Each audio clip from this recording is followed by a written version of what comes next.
what we call the Green Anglican Movement. And we have teamed up with Mwangaza Light. And now we have Green Champions. The other week I was in Mbere and we planted many trees. It was a bit dry there, so we are struggling to water them. And we are saying we don't want only to plant, we want to grow.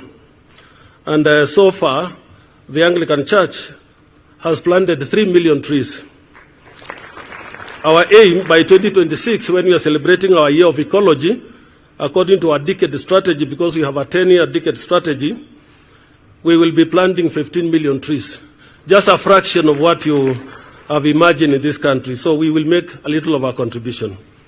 We have adopted sections of the forest in this country. One of them is Ngong Forest. We have a section dedicated for the Anglican Church to grow trees, and we thank the Kenya Forest Department, and we are working very, very closely with other regions so that we can be able to participate in bettering the ecology and our environment. We have come together today to celebrate this day, a 40 years journey. And actually that is my theme, or the heading of my sermon, a 40 years journey in God's hands. 40 years journey in God's hands. 40 years, and the number 40 is very, very critical in the Bible, and I can mention a few. But let me say 40 years or 40 days, because it is mentioned 40 years or 40 days, is time long enough to stretch to the limits. Time long enough to stretch to the limits, either to break or to survive.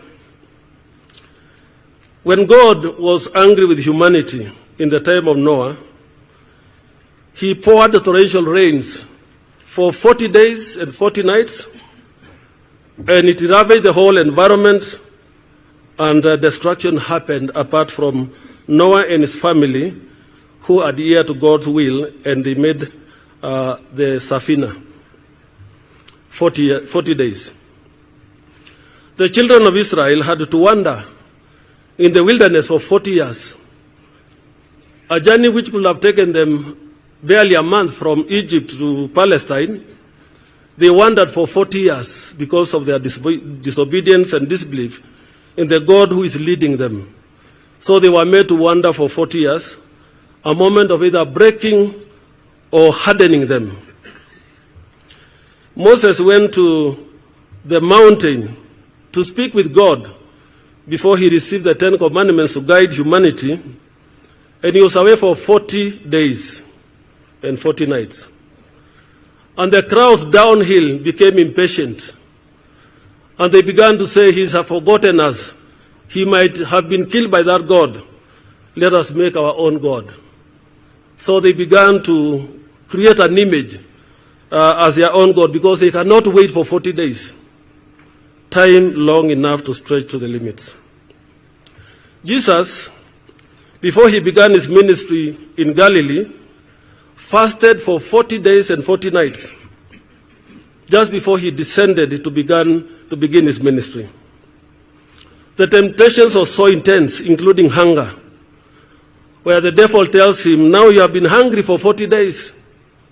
Why don't you turn these stones into bread, and we see and believe you are the Son of God?